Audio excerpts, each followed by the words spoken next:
Ladies and gentlemen, welcome back to Canada Hoops. It's your boy Matty. Thank you for your continued support. Please continue to download, rate, review, and share us. Tell a friend to tell a friend. Our big time guest today represents Richmond, British Columbia. He is a former Vancouver College Irish and Carleton Raven, where he would become a five-time national champion. He has played professionally in Finland, Germany, Italy, France, and in Spain with Obradoro, and just re signed with Ottawa of the CEBL.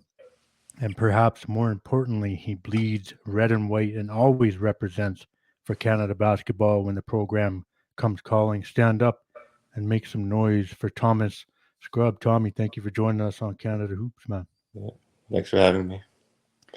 Yeah, I've been looking forward to it. And, we connected in Edmonton at the qualifiers, so I appreciate that. And, the community is a big fan of yours and the sacrifice you've put in for Canada. How are things, Tommy? Let our listeners and your fans and the Canada basketball community know how you're doing right now, man.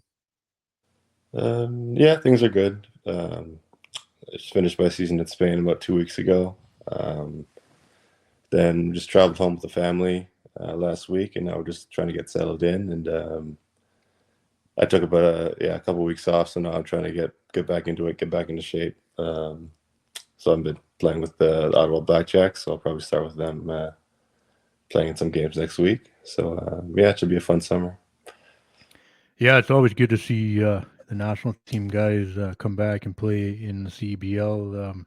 Super important. I think it really helps to establish the league as well and the teams they play for. And you got a new addition. You and your lovely wife Catherine, new addition to the family. So I'm sure that's keeping you guys pretty busy, eh? Yeah, it's an adjustment. It's a lot different with two kids compared to one. It's never Yeah, with one kid. There's always kind of a break, but now with two, it's yours. You're always on duty. So we just gotta. We're lucky. My wife's parents are just down the road from us, so we get lots of help. But it's still an adjustment. We gotta just kind of get used to the new lifestyle now. yeah, for sure. I mean, I'm a father too. I know what it takes and the work. So uh, enjoy it now, and then things will hopefully get a little easier when the little girl gets bigger. Tommy, I wanted to ask you just with this season in Spain. How much fun was it for you this year to get to play alongside Phil and your national team, Cassius? Just talk about this last season there, and you know what you enjoyed about it. Uh, yeah, it all kind of worked out. I think Cassius was started the season in Italy, and um, yeah, we started out the season kind of slow. Our team, and it just seemed like Cassius was like the type of player we needed. We just needed just a pure scorer who could go 1-on-1 and get a basket late in the game. And then his situation didn't work out in Italy, so we just happened to come back to us. And yeah, it was good to be reunited with him and being alongside Phil too, who we just felt like kind of landed into our team last year as well with the situation in Russia. It just kind of worked out. So it just kind of was like it was meant to be, and I think it was fun to play all together, even though we season didn't go as well as we wanted to in the end. We were pretty competitive the first 2/3 of the year, but kind of fell apart at the end. But it was still fun to play with both those guys, and um, really the first chance I've gotten to play with two Canadian teammates in Europe. So I'm always going to remember that this like past 1.5 seasons with those guys. Yeah, and I believe it's the first time you and Phil have been teammates professionally, correct? Yeah, that's correct. Yeah. We've only I guess we played with in the CABL bubble a few years ago for Ottawa for a Right. couple of games, but first time as professionals in Europe that we played together. Yeah, that's cool. And just with the busy summer, like what's on your plate for national team duties? Like, is that something that you're looking at? If can you let me know a little bit about camp because I've heard approximately 20 guys maybe coming into camp. Are you likely heading to camp this summer for the team? Yeah, they told me I was going to camp, but I'm not really sure how many guys will be there. I think Right. it's kind of up in the air right now. I think, especially a lot of the NBA guys, kind of they'll probably take their time to decide and kind of let the team know when they're ready to make a decision. But yeah, I just got to worry about just being going there and getting ready to play well and hopefully make the team. It'll be tough if we have all our star players there, but I think yeah, I'm just happy to be invited again, and I'm looking to help the team do well at the World Cup. Well, listen, on Twitter especially, there's always a lot of conversation about, the winter core guys and, um, the sacrifice you guys did. I mean, we can get into that more later as well, but, there's a lot of feeling that yourself, some other winter core guys should make the team given, the sacrifice and especially not knowing what's going on with the NBA guys. So, man, I'm excited to hear that you're going to camp. I mean, I'm a big fan of your game. I think you're great for the program, and I think you can bring a lot to a roster. So, I am personally pulling for you to make the team, and let the chips fall where they may. Man, I hope you get a spot. Yeah, yeah. So we'll see how it goes. I think the guys who've played so far this past qualifying cycle have got pretty good chemistry, but obviously you can't really say no to some other players that haven't played that maybe wanted to play this time. So it's going Right. to be tough. It's not really up to me who decides. It's up to the coaches and the staff. But I think yeah, I'm just happy to be there and gonna try to do my best to represent our country again. Yeah, no doubt. Tommy is hoping we could run it back, man. Just tell us about a young Thomas running around Vancouver and Richmond. Just did you play other sports as well? And then, how did basketball really ultimately take shape for you, man? Yeah, I think both my parents played basketball, so it was introduced to us at a pretty young age. Yeah, I remember just playing in our Fisher Price basket in the house and stuff, and we had a basket on our driveway as well. So I think it was yeah, just a part of my life at an early age. The Grizzlies were also in Vancouver when I was growing up there for I remember maybe 3 or 4 years of going to games and stuff. So that did a lot to kind of um, increase my interest in basketball and professional basketball as well. So I think even though it didn't seem like basketball was too popular overall at the time, like the Grizzlies games were always more than half empty. So that was Right. kind of disappointing when they left, but it still was had left a lasting impression on me just being able to be around the game and watch high level basketball growing up. Um, but yeah, I don't. There wasn't really. I didn't really play any team basketball until I was, I guess, maybe 10 years old. There's like a Steve Nash Youth Basketball League in the Vancouver area at that Right. time. So, um, yeah, that was I played with Phil. Our dad was a coach who he coached us, and Phil played up here, so he was always on my team. So yeah, we had fun. Our teams were never that good, it seemed like, but I think we just had fun and always improved throughout the year. So I think it was a good experience for everybody. It wasn't really a high level team. Didn't do anything special, but I think we just had fun. Um, but yeah, I also played. I think I played soccer and baseball on the team before I played any basketball. So, Cool. um, but yeah, soccer, baseball, basketball, growing up and swimming for a couple years before until high school, and then once I got to high school, I played 2 years of baseball in high school, but then it was mostly just football and basketball in high school for me, and that's when I kind of narrowed it down to what I wanted to focus on. When you and Phil are starting to play on teams together and being at that year apart, um, how much did you guys really push each other and challenge each other? You always got that other guy to play one on one with.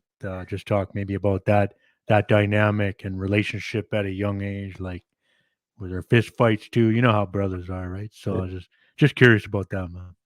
Uh, I think we were kind of different. We weren't really we were competitive, but it wasn't like kind of.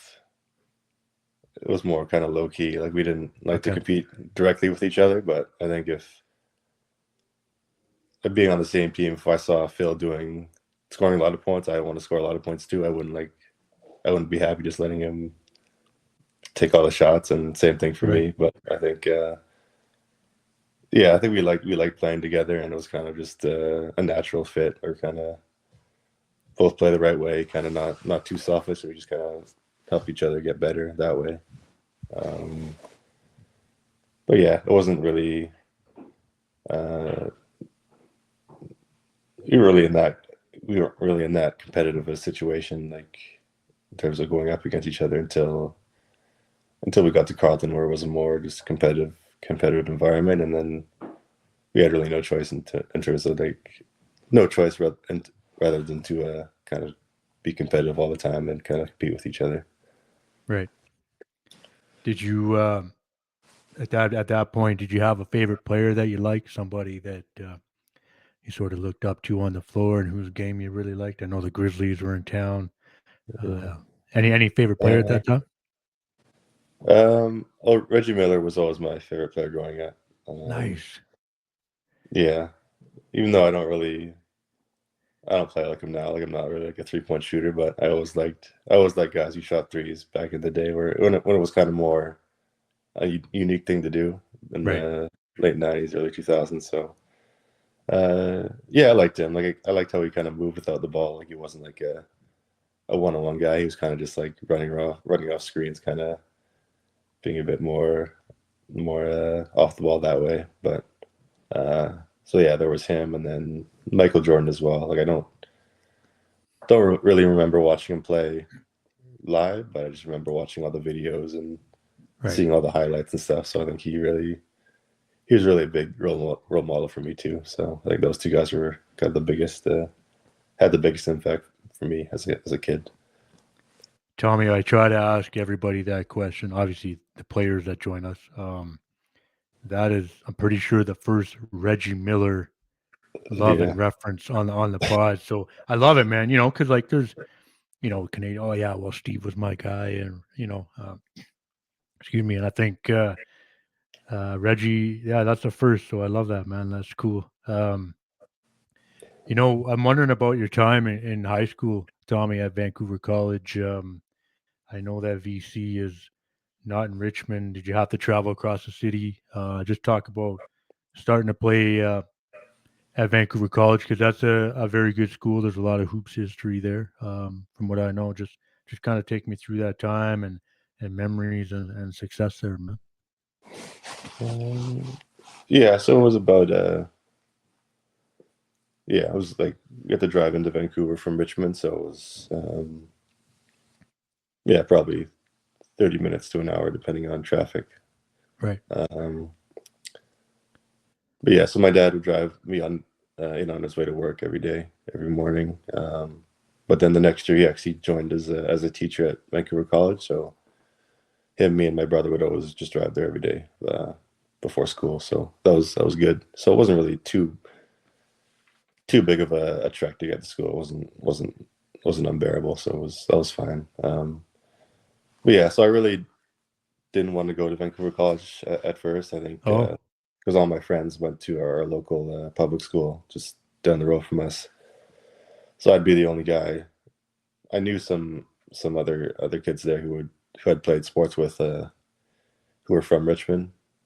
Um, since like Vancouver College is a big school who takes from all the um, all the Catholic schools in the Lower Mainland around Vancouver, so there's a lot of kids who travel from out of town to get there. okay. So I knew only a few kids who had played with that were from my community, but all my really close friends weren't going there. So I was kind of already being a kind of shy kid. I was kind of like I was really scared to go there, not knowing anybody, or going to a Catholic school as well. Not growing up in a Catholic household, I was just kind of intimidated by that. Didn't know what to expect. But yeah, in the end, it worked out. I think it was a perfect school for me. Kind of at the time the basketball program wasn't great. Like my first few years, the senior team didn't do too well. But my age group, and the year above me, there was a Mark Treslini, who Yeah, also I know played in the Mark. national team for a bit.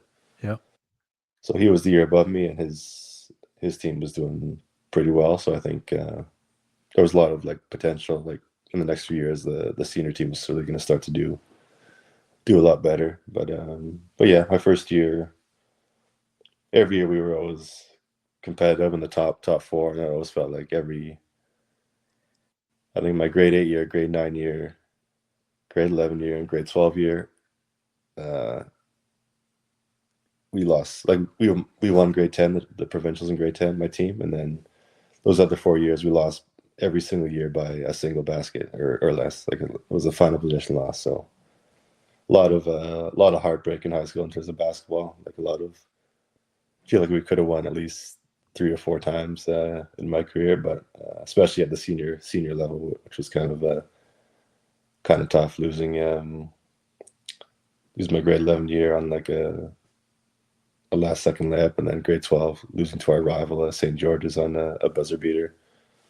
But yeah, it was tough, but I think it's good to go through those tough losses early, and it's just part of life. You just gotta fight through it and kind of build toward the next season or your next whatever you're doing in life after. So I think yeah, like I think it was prepared me to, even though I wasn't really too serious about basketball, it prepared me to kind of like just kind of fight through that kind of adversity and get through the tough times and kind of focus on what comes next. Just real quick, talk about maybe the BC high school hoops history. I mean, I know you've kind of put roots down out east now, but you are a Vancouver West Coast guy, and you know, not too many guys get on the national team from out west, here and there, but just talk about how good the hoops is there, you know. And I look at the national team, and obviously yourself and Phil over the years, and Levon, who joined us, and obviously Rob Sacre and some other guys. Just the West maybe doesn't get as much love. Just touch on that if you can. Uh, yeah, I think it's just a lot different kind of culture than Ontario. I think there's just fewer good players, so it's less competitive as a whole. Right, Growing up in BC compared to Ontario, so I think BC kids are definitely at a disadvantage. I think, especially in terms of a national team situation, all the guys in Toronto, Montreal have been playing against each other their whole life, and kind of have been part of that, like a better leagues, a better competition. So I think right, they're actually going to be better players, and BC kind of, there's 1 or 2 good players. It's not really like they're pushing everybody, like each other, to get that much better. So I think, um, yeah, like I wasn't good at high school really at all. Like no, like in my year, there's not really a lot of other than Kelly Olynyk. right. Other than that, it wasn't like a huge. There's not like a lot of pro guys who came from my year. Maybe Right, like probably less than 5 that I know right. of. But yeah, Well, so it's different. I think, and obviously Steve Nash came before, and there was right. Levon Kendall. But I think it's just like it's maybe one guy every few years that's really at the top level. So it's kind of tough to really build a strong basketball culture. Well, don't sell yourself short. I mean, you're very good, and you were good enough to go to Carleton and powerhouse school in the country. What was that process like? Like, were you looking at other schools too? Just take me through that, and why Carleton was your choice? Um, yeah, well, I think I was looking at um, UVic and Bishops, which were where my parents played. Right, Um, I didn't really want to go to UBC because I felt I wanted to. Well, yeah, didn't want to go to UBC. I kind of wanted to move away from home for university. right, Um, but yeah, Carleton was kind of like I reached out to them. It wasn't like they recruited me. I kind of we knew some like family friends who were gonna go to Carleton that year as well. So I think they kind of had they knew Dave and the Carleton system a lot. So I think they kind of had good things to say, and I think me and my parents thought it would be the best situation for me to improve as a basketball player. Even though, like when I talked to Dave, he told me I'd redshirt. I wouldn't play my first year for sure. So like it was kind of I think just a chance. I took a chance on myself just to try and develop, and nothing was really guaranteed going there. I just kind of went in and tried to fight for my position on the team, and it kind of worked out after a few years. Well, man, you left an incredible sort of legacy there. Yeah. You know, you were five-time national champion in 2013. You were the most valuable player of the CIS championship. You know, with all the accomplishments, Tommy, like what really stands out to you, you know, being a Carleton Raven, man? Um, yeah, I think like I don't really remember the championships when I think back on my time at Carleton. It's kind of it's more just the hard work that I remember, just the constant competing, constant working on your game. I think it's tough to like. I look back on it and it's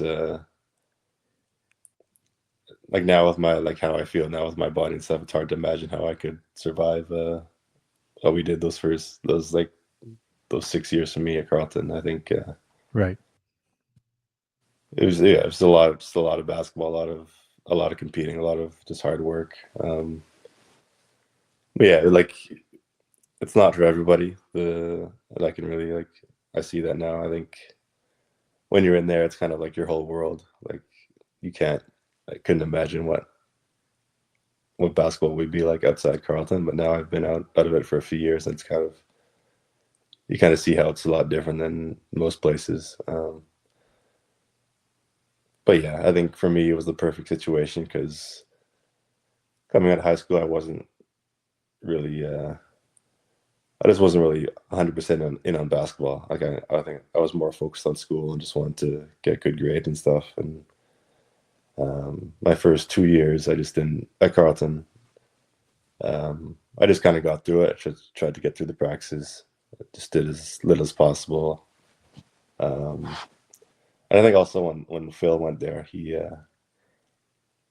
Phil came the second year after me, and Right. he had success right away. He was playing starting after a month, and he won Rookie of the Year, and he was probably our first or second best player the whole year. So I think that really motivated me to kind of just try and step up my game. So I just started to get in the weight room a bit more, work on my jump shot, and just try to get better overall. So I think, yeah. So after 1 year of redshirting and 2 years of being kind of a 1 year of redshirting, 1 year not really playing at all, and then another year of kind of coming off the bench, having an up and down year. Some games playing a lot, some games not so much. I think that that third year of eligibility and fourth year at Carleton, I kind of finally turned it on and really tried to take my game to the next level. Um, yeah, I mean, like the time at Carleton, I mean, it's been a top school forever, and obviously you and Phil really elevated that. I'm just wondering, like, you know, when you get together with the national team, and now um, there's not a ton of guys that played CIS youth sports when you get together with the senior team. Most guys are NCAA Division One. You know, do you think much about that in terms of repping the CIS youth sports and just because I feel like you really, and you know, and Tommy and some other, or sorry, and Phil and some other guys have kind of validated the youth sport level in terms of national team. Now, you think about that and try to wear that with a bit of pride when you guys get together? Yeah, for sure. I think I guess when I first started paying attention to the national team, it was just I think Aaron Dornkamp was the only guy from U Sports, and the other guys were all Div 1 players. And now I think, especially in the winter course, some winter course, maybe 7 or 8 guys I feel played U Sports. Because Right. like Keza's played a lot, Aaron Best, Yeah. Cadre's played national team. Um, yeah, Owen Klassen as well. So I think there's like a good amount of guys now who are veterans on the national team who spend their career in U Sports. So I think, yeah, like I think especially for my era at U Sports, I think that was a pretty high level, and so uh, a lot of guys like are able to play at a professional level and compete against all the Division One guys. But I think, yeah, it just goes to show like you don't have to go in Division One doesn't mean you're a better player. I think there's a lot of good players who play in U Sports who could be in Division One or could have been if they wanted to, but it just didn't work out that way. But yeah, I think it's cool that I've to be a part of. Again, just something unique that like and not a lot of people thought was gonna be possible or thought would happen. And it's good, just good for basketball in Canada because I think if the U Sport guys get more visibility going against or like playing with NBA players, playing against NBA players, or playing with guys who went high level D1, and it's good for basketball in Canada. It just shows that you don't have to leave the country to kind of like make your career work. Yeah, I think it's great, man. It's the level's getting better and better, and more high level guys are staying home, and that's good to see. I mean, Thomas Kennedy was Player of the Year this year, and he put in time through the winter windows, right? And that was cool to see. Listen, I wanted to ask you about just starting your pro career, Tommy, and what that looked like for you. You finished at Carleton, and what were you looking at for options to start your pro time there, man? Um, yeah, it was a tough summer for me that first year after school. I think my agent told me like I was gonna get. I didn't tell me, but he was like talking about summer league looks. He talking about teams in like first division, Italy, Spain, all of that. I think I kind of believed him. I kind of got my hopes up, but I just didn't get a single offer until September in Finland. So I had to. It was like the last possible chance to get a contract, and it was still just a 30-day tryout period. So, Right. um, but yeah. Before that, it was just kind of a since I had no more school, just a long summer of training, kind of. And by the end, you kind of think it's kind of getting kind of useless. Like if I was wondering if I was ever gonna get a contract, and if not, I just have nothing to do. So I think it was kind of getting into a panic situation there. But I think I just kind of kept working on it, and eventually got the contract, and I had a good situation to go to in Finland, and I think I made the most of it. Yeah, you started in Finland, and then you've had a lot of stops. Well, not a lot, but a few, I guess. Germany, Italy, France, now in Spain. Um, do you have a favorite stop so far? One that really stands out, maybe team wise and culture wise. What Um, place have you enjoyed the um, most? or just one more thing about that summer. I also got cut from the Pan Am team. Oh, okay, Summer of 2015. The Pan Am games in Toronto. So okay. that was another thing that kind of killed my confidence going into my pro career. So I think that was yeah, it was tough for me, but I think it just all worked out. And that was can't remember the last time I got cut from a team, but that was just it's a tough situation. I just had to get over it, and now I've been on the national team every year ever since. I don't think haven't been invited, but every time I've gone to a tryout, I've made the team. So I think I'm happy that I've turned it around. Louder for people in the back, man. Yeah, Perseverance, right? I mean, that Pan Am team was kind of loaded. I mean, yeah, at home in Toronto, so they really wanted to kind of beef the squad up, and so yeah, I mean, it's great to see you've made the team, every time since, right, and become a staple. And yeah, sorry, yeah, you got a stop that you've liked so far Yeah, 3-year program there. I think Strasbourg in France is the city that I'd like the best. Nice. It's too bad because that was the COVID year, so that's the year the season got cut short, so I didn't get to spend that much time. But I think out of all the places I've lived, I think that's the best that I've been. Um, and yeah, in terms of basketball, I think these last 2 years with Obrador have been my favorite. I think the Spanish league is just on another level compared to all the other domestic leagues, and Right. even though my team hasn't done well, like we haven't done well these last 2 years, it's just like it's such good competition. It just makes it fun going into every game. There's no easy games. You got to fight for every win during the season, and it just like keeps me motivated. I think that's what I need, especially now later in my career. I think if I was in one of the weaker leagues, I've kind of just try and chill and relax. But now in Spain, I feel like I just need to be super focused, or we'll get embarrassed. So I'm happy Are to be you there. are you I should know this, but are you under contract to go back this fall? Like, are you returning? No, I have no contract for next year. Okay. So I'll just gotta see what happens. I think my team in Obrador, the coaches are leaving, and they've got a new GM, so there Okay. may be a few roster changes, but yeah, I have no contract yet, so I'm just gonna wait and see. Hopefully, the next month or so, I'll start to hear something. And then obviously still with the pro stuff, and we mentioned the Ottawa and the CEBL, Tommy. Getting that opportunity to play professionally back home in Canada in a really good league. It's his 5th year, and I've had many guests now that have joined us that played overseas in the winter, come back play in the CEBL in the summer.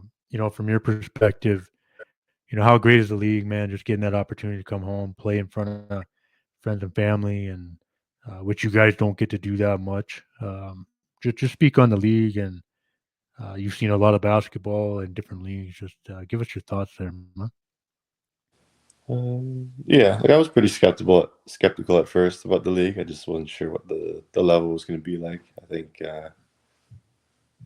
I just thought it just maybe like a bunch of Americans, just a lot of guys jacking up shots, not a lot of coaching or Right. system and stuff. But I think the level's actually pretty good, and I think it's good that um,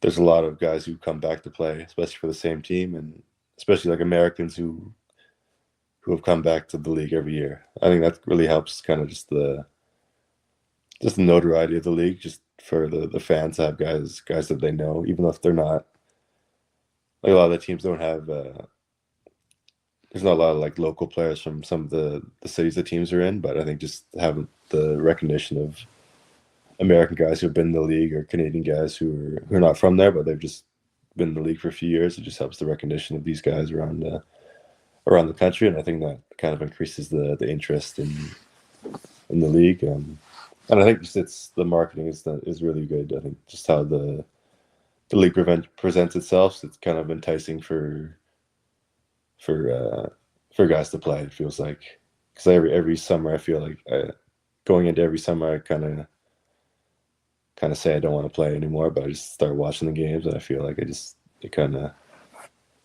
makes me want to play. So I think they do a good job of their presentation and how they market the league and stuff. But yeah, it's I think it's good that it's expanding to, especially now in Calgary and Winnipeg, just so it's a bit more spread out now.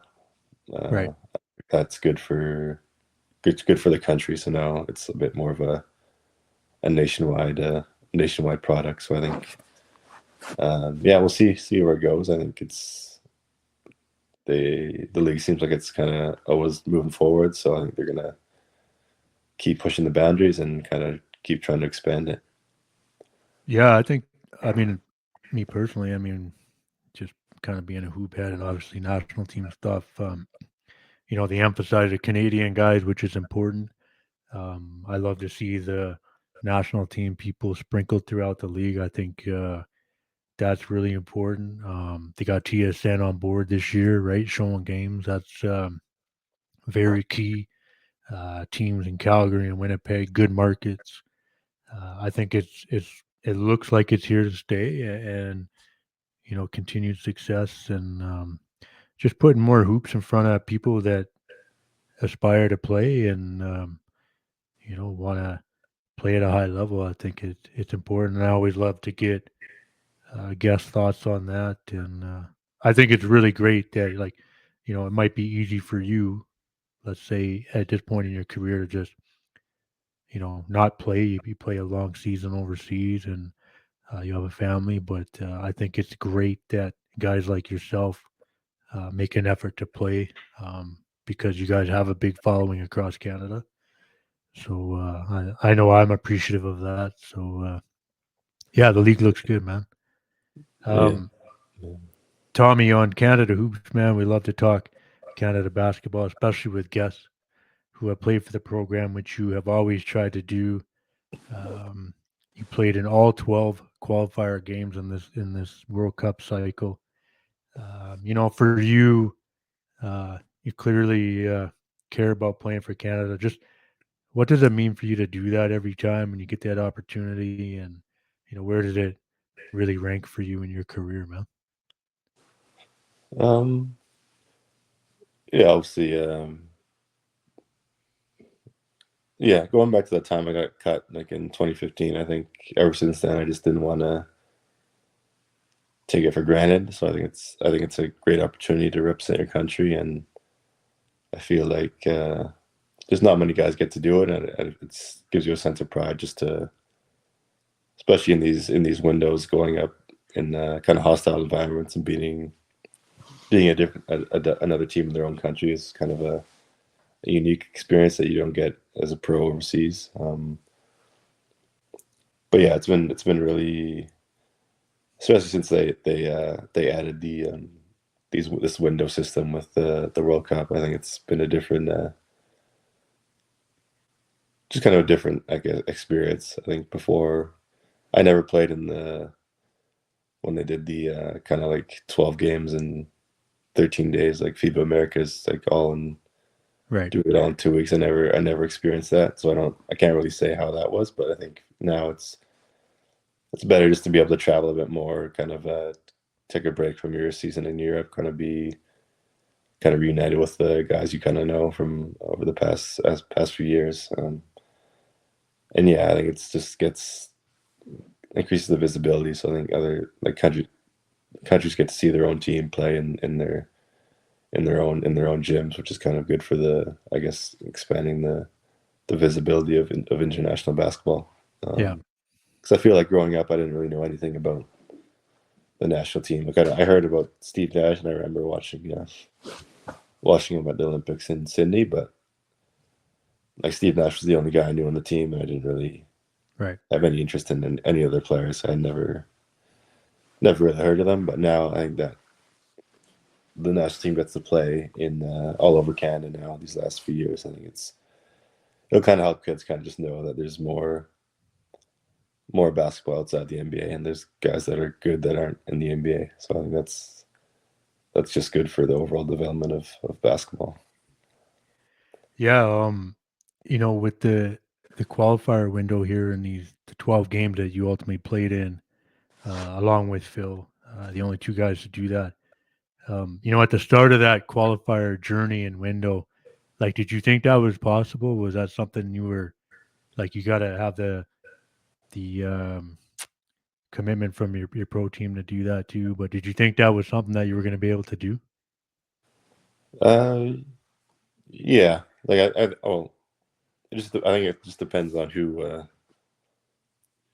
showed up for the summer windows. Like I wasn't really sure because they released the like summer core 14.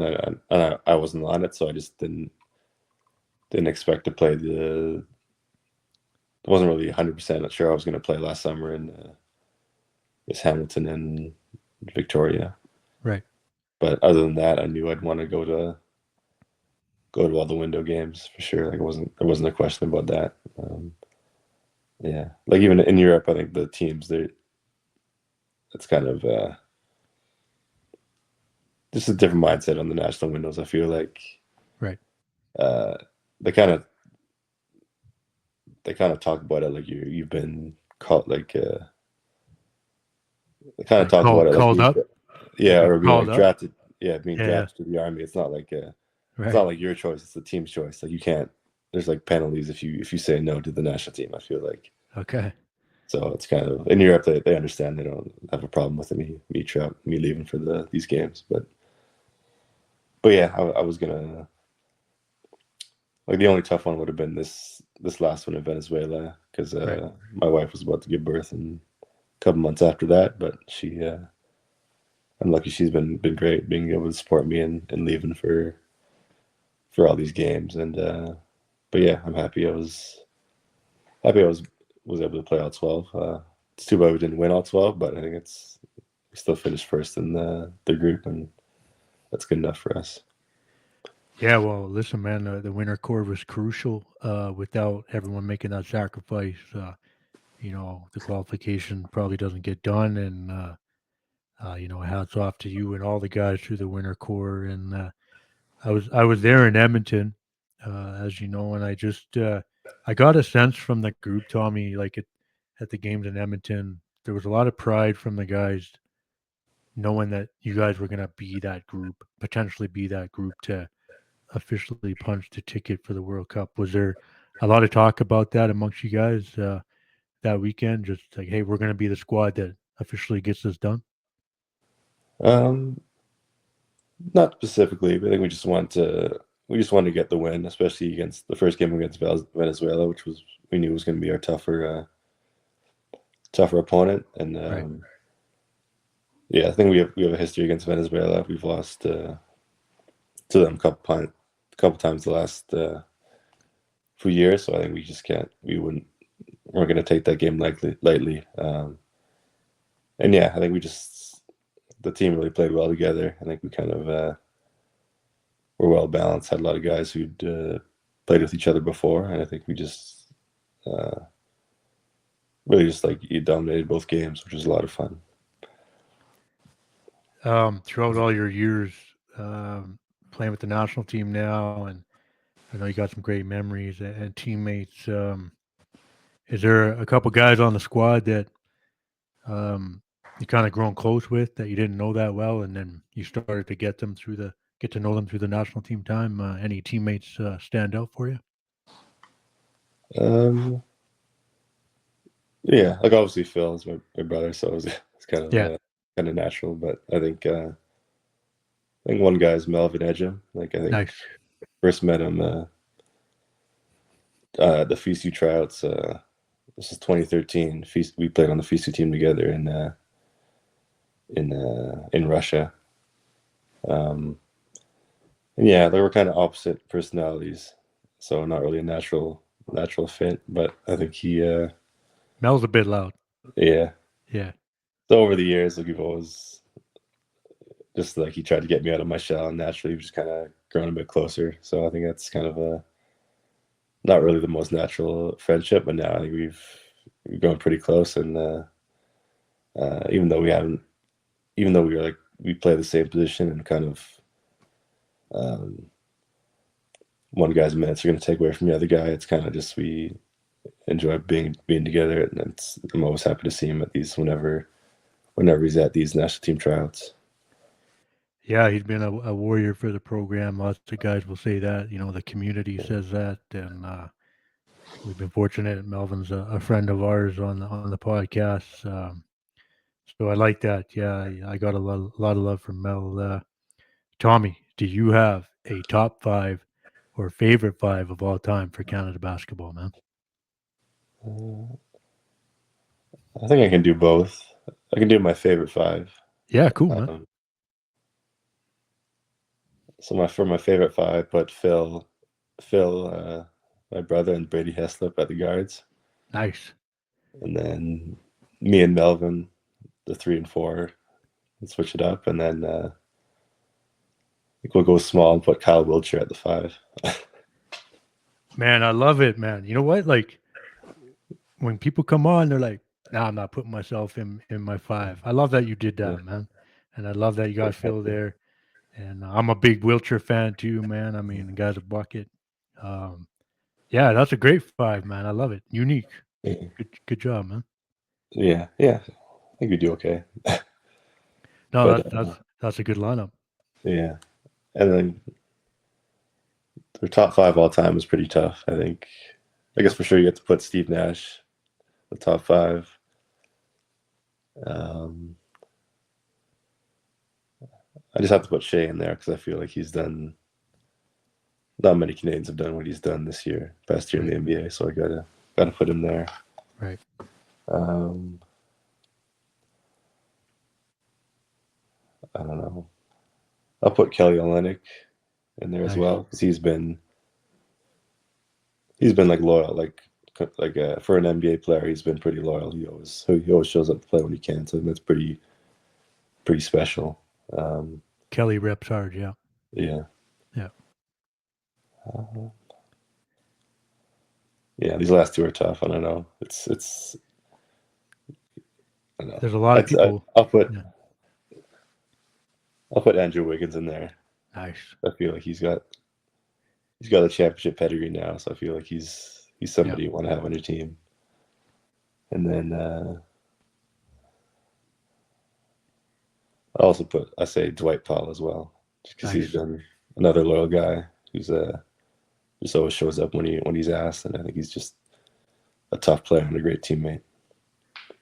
Yeah, I was gonna say. I mean, you know better than most of us anyway. He just seems like a complete teammate and easy guy to cheer for. Yeah. That's great, man. A top 5 and a favorite 5. I love it.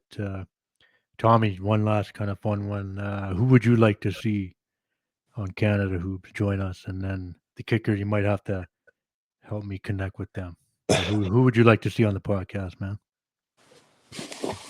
Well, I haven't looked at your full roster yet, so I don't know who's been on that. But I've been fortunate, and shout out to everybody. Yeah, we've had a lot of people join us, and we're very lucky. Yeah. Uh,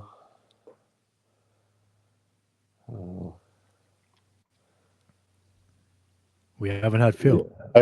yeah. I'd say Phil or Coach Nate Bjorkgren would be cool to have him on. Yeah, I Yeah. like it, man. Actually, Nate, I chatted with Nate real quick for a few minutes in Edmonton there, Oh yeah. Nice. and just I liked it. I like Nate's energy, and he was actually yeah, real nice man. So those are good Yeah. choices, man. Yeah. And I think it's another reason why we've done so well these last few windows is kind of the continuity with the coaching staff. I feel like Right. before there's been a lot of different coaches, a lot of different things being run. So now I think Coach Nate and Coach Nurse have kind of got the same system. They're running the same stuff. They have the same terminology. So I think it's easy to transition guys coming in, even if they miss the window, even if they don't show up in the winter and they come back in the summer. It's the same things that they've been used to doing. So I think it's been good for us to really get that continuity and really kind of work on our fundamentals and really just push our level up higher. Yeah, it shows. Obviously, that was a low key underrated aspect. So it was uh, vital to your success, no question.